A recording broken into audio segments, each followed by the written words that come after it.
G'day, it's Chris here today from Huckabones Equipment. In today's video we're going to be talking about some implements that you'll see behind me. We're going to be talking about them and then actually be taking them out and trying them out. So you saw my dog just came through here. We're actually on my property. So we're going to be starting off by talking about the landscape rake, but we also have a rotary cutter and tiller to touch base on. And then after we talk about them, we're going to actually take them out and demonstrate them in use while we're building some food plots. So stick with us. We'll start talking about that landscape rake.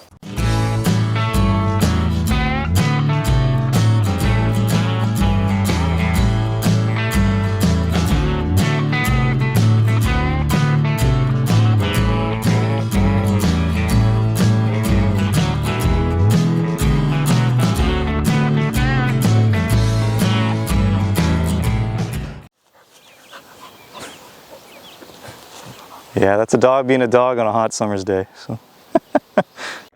First implement we're going to talk about here is landscape rakes. So most people are familiar with them or have seen them out there on the back of tractors, and we get asked a lot of questions about them. What do they do? How do you use them? How big should I go? And it really depends on how big of a tractor you have, what your usage are. The biggest one I can preach and talk about the most is whenever you talk about landscape rakes is they are replacing a rake. Anywhere you're going to use a hand rake, this will function. If you're hoping that it's going to go in the ground 2 or 3 inches and dig up rocks and everything, this isn't the implement for you. That's not what it's for. It's basically to replace a rake. It's to make you lazy. You know, that's what you're supposed to have a tractor for, to make your life easy, and that's what these landscape rakes do. And again, a landscape rake, you're going to be you know, moving dirt, sand, light debris around.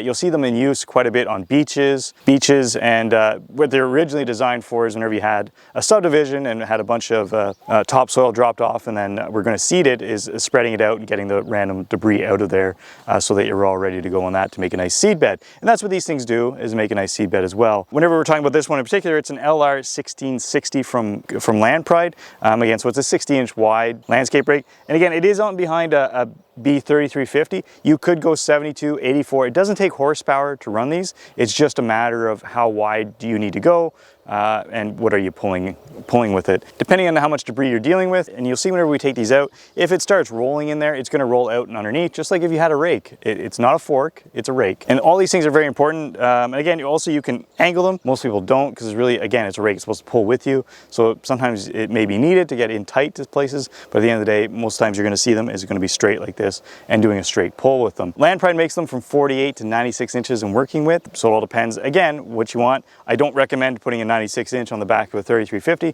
but yes, it will work just fine. Normally you just want to go a little bit wider than the rear of the tractor, whether it's 60 or 72, depending on what you're looking to do with it. And again, in today's video, whenever we take it out, why do I have it here is to move debris again. Again, after things have been rotary cut and tilled up, you'll see to get down deep to make that seed bed without removing the debris, which in this case is chaff and dry up grass and stuff. If you don't move that out of the way, you're never going to get a seed into the ground. So that's what we're using it for on location here, but that kind of gives you a quick overview of what a landscape rake can do for you. So now let's jump over and talk about rotary cutters. What is a rotary cutter to start with? They're pretty simplistic. They're made by multitude of different manufacturers at different qualities and grades. Usually what it's rated by is capacity. By capacity, it's what it can cut and width of it, or I should say diameter of it, whenever it comes to small shrubs and branches, trees. Land Pride makes them from a 1-inch capacity up to a 4-inch. Most popular ones you're going to see out there, usually a 1 or a 2-inch capacity. 3 and 4, and especially a 4-inch. We've sold a few of them over the years, a 4-inch capacity, and they are pretty wild underneath. They are pretty hardcore at that. And it really comes down to what size tractor you have to really match up the size of the rotary cutter.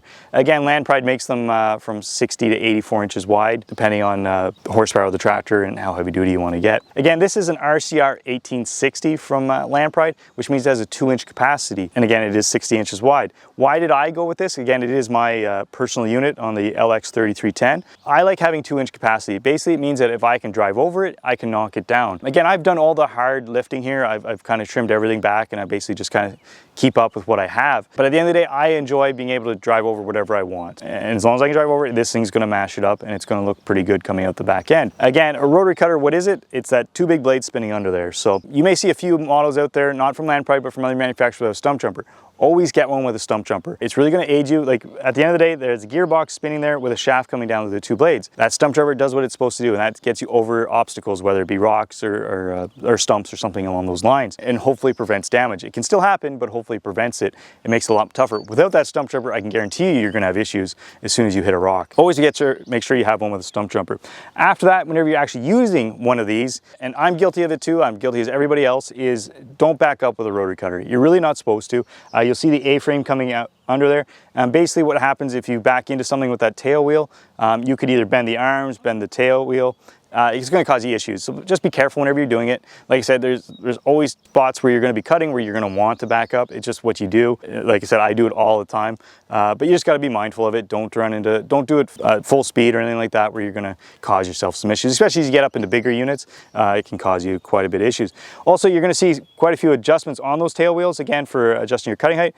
Sometimes you'll see them right on the tail wheel itself. And a good rotary cutter is going to have a solid tail wheel there, not have any air involved, because, well, you don't really want that. You don't really want to flat while you're out there cutting, because well, it can happen pretty quick. So because you're going to be going over some pretty tough obstacles, and you'll see them either with rubber flaps front to rear, or maybe chains, depending on how heavy duty you get. And it's all personal choice on that, depending on what you're running into. One thing you always want to be mindful on whenever you're utilizing a rotary cutter on the back of a smaller tractor, and I mean like 30 horsepower and under, is you want to be really mindful of that PTO brake on there. What it'll have is, because of the blade spinning on there, there's still a lot of force spinning. So whenever you turn off your tractor and you don't stop your rotary cutter ahead of time, it'll continue to spin. And with your tractor off, there is no oil flow to the back there to have oil there to keep everything cool and stuff.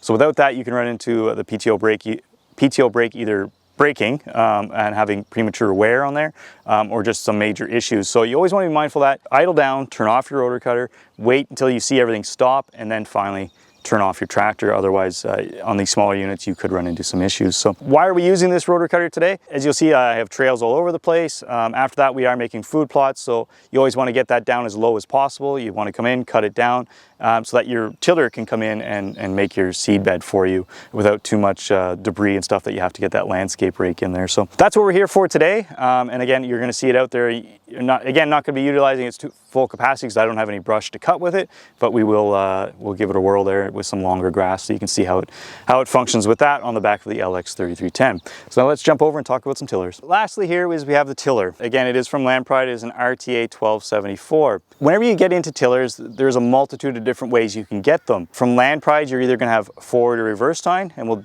delve into that a little bit later here. After that, you can either get chain drive or gear drive. Again, that is all how it's driven off the side, coming out of the gearbox. So on that side pocket over there, you'll either see it'll either say chain or gear, basically. The gear drive is a little bit more efficient. There's a little bit less moving parts there. It's going to potentially last longer, and it's just a more efficient unit. Whenever you actually get them out there, how do you really tell? Is you'll see on a gear drive unit from Land Pride is there'll be 5 flanges to each pod under there, whereas a chain drive will only have 4. So again, that gets you more tillage per pass kind of idea, a little bit more breakup as you go. But again, what's the flip side of that is cost-wise, is a gear drive is going to be more than what a regular chain drive is. So that is the trade-off there. Both work great. Gear drive just a little bit more efficient. If you are doing a lot of tillage, that would definitely be the way to go. After that, most people do opt for the cheaper chain drive. As I mentioned before, is forward or reverse tine. What does that mean? Well, it means you're either going to be going forward with the flanges or in reverse kind of idea. They both have their pros and cons. Starting with reverse tine, what is the con to it? There isn't many, other than it takes a little bit more horsepower to run because it's literally pulling your tractor backwards. But they do more tillage per pass kind of idea, because you can imagine it trying to pull you backward while you're going forward it's going to cause a little bit more breakage of the earth and help you with that. The biggest downside to it is if you're in rocky areas, is you have the tendency of pulling up those, those rocks that are the size of your fist, and they can get jammed up in there, because again, whenever it's spinning backwards, it has a tendency to want to pick them up and jam them in underneath. Whereas if it's forward tine, it's going to spit that rock out. You're never going to see it kind of again, or you're just going to hear a clunk kind of idea as it passes over it. What's the downside to a forward tine is not as great as a job, and if you have a smaller tractor with an oversized tiller on it, it could actually, and I've run into it before, is push you forward, and you're not going to get much of a job. It can almost pretty much run away on a tractor. So that's the big downside to an oversized tiller, forward tine tiller. But if it's sized appropriately, you're not going to run into that. But it doesn't do as nice of a job.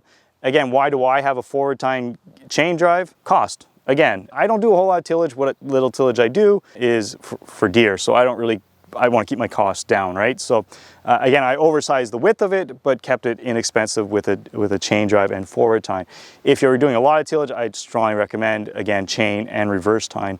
Depending on the size of the tractor, you're going to see this unit on the back of my LX 3310, so give it a little bit more horsepower, lets me oversize it. But again, as you can see, it is just a touch wider than this L2501 with the oversized tires on it. So it really comes down to the size of the tractor and how much horsepower you have, depending on the width of your unit. And again, Land Pride makes them from 42 inch up to 82 inch, and it really comes down to the horsepower of your unit. The one downside to the Land Pride lineup, other than the cost of the unit, is they don't make bigger tillers. They don't make bigger tillers. The biggest one you'll see from a Land Pride is actually in the 12 series itself is 82 inch. The 82 inch is nice up to like on a Grand L up to like a 4060 or 4760. Once you get there, you actually have to go smaller and heavier duty to match the gearbox to the tractor. You may actually flip over to another manufacturer at that point if you want to get a bigger one, because it is nice being done quicker kind of idea, right? So if you have the opportunity to go 84 on like an L6060 or a bigger tractor, that's probably the way you would want to go. So that is a downside to the Land Pride lineup, just not having a great width of a tractor or width of a working unit with the tiller. So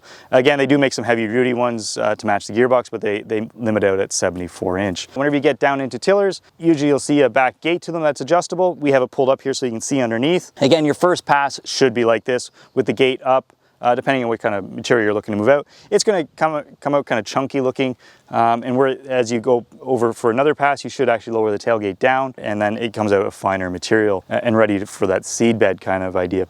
After that, you'll see some skid shoes on the side.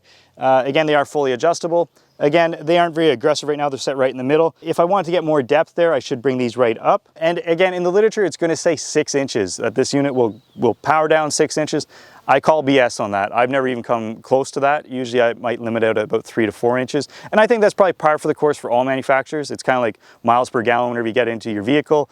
I don't know how they get them so low. When I bring it back to the tiller, I don't know how they get that 6 inches of depth, because those tines under there aren't 6 inches deep. So I don't know how they get it. I don't know how they get that measurement, but at the end of the day, 3 to 4 is more reasonable is what you're going to get whenever you put these all the way up and don't have any material on the side. Because again, if you do have a buildup of material under there, it will just kind of ride up on top of the skid shoes and not give you that full depth again. So as mentioned before, there's going to be 4 tines per pod under here. If you get into the gear drive, it's going to be 5. One thing you will see here is you're going to pick up stuff. This is baler twine. We don't have cattle here.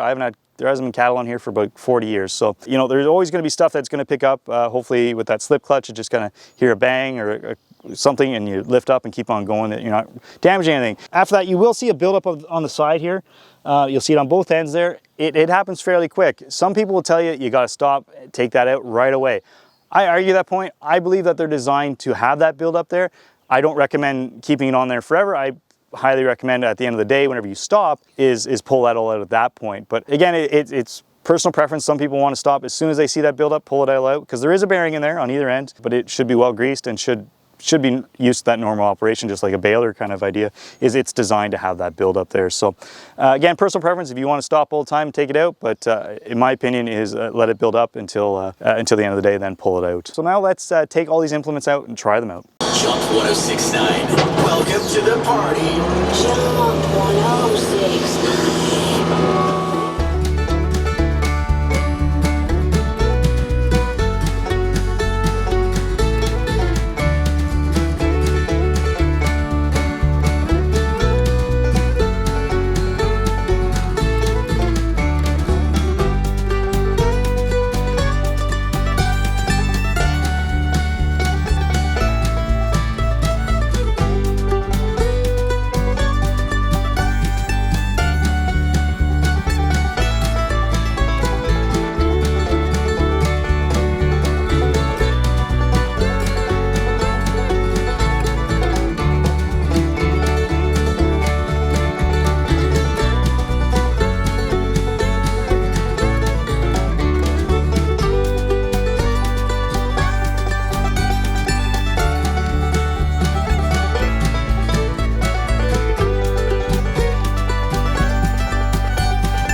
So again, that was taking the rotary cutter out. Again, it's an RCR 1860 on the back of an LX 3310. Again, not putting it through its paces. You can see I took out a couple of small shrubs that are at most an inch. It doesn't even make this thing work. Again, it's at pretty much full throttle there. The big thing, as you saw at the end, is rev it down, rev the tractor down, turn the PTO off, and then wait for everything to stop spinning on the back, and then you can actually shut your tractor off. Is the main thing I wanted to show on that, but otherwise you can see it does a great job. You know, after that I could probably drop it a little bit further and then bring the tiller in and do whatever I want it right there after that without much of a build-up. So now let's jump to using the landscape rake.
As you can see, landscape rakes, pretty simplistic, drop them and go. Again, they don't take too much material build up there, but again, without doing it, you can see it makes a huge difference, right? Like that's pretty much ready to go into with some seed. And then whenever you haven't gone over to it or it's built up and needs to be gone over again, you can see quite a bit of buildup. You can see why you do it, right? And you can see, you know, there's a huge pile behind me, there's other big piles around. Without doing it, you're just not going to get that proper seed bed. Whenever you're doing food plotting, right? That's what I'm using this landscape rake for. But if again, without doing that, you're just not going to be getting into a nice seed bed. Again, landscape rake, if you want to use them on your beaches to pull up the weeds and everything, they work fantastic at that. Running through topsoil to get some debris out so that you can put into a seed bed there. Work fantastic for that. Do not think that you're going to drop them into the ground. They do not go in there. Those tines are to replace a rake. So again, pretty simplistic. Now let's jump to using a tiller.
So that brings the end of today's video, and then as you can see, this is what we're coming to right here, right? This has started a week prior to what everything else has been started. So this is what it's going to look like at the end of the day down there whenever you use all three implements to get down to your food plots. Again, they have multitude of different uses, but this is what I use them for, to make some food plots. You'll see my rise come up nicely on both sides to make some coverage for the deer, and then this will be the food plot with different paths in and out for the deer.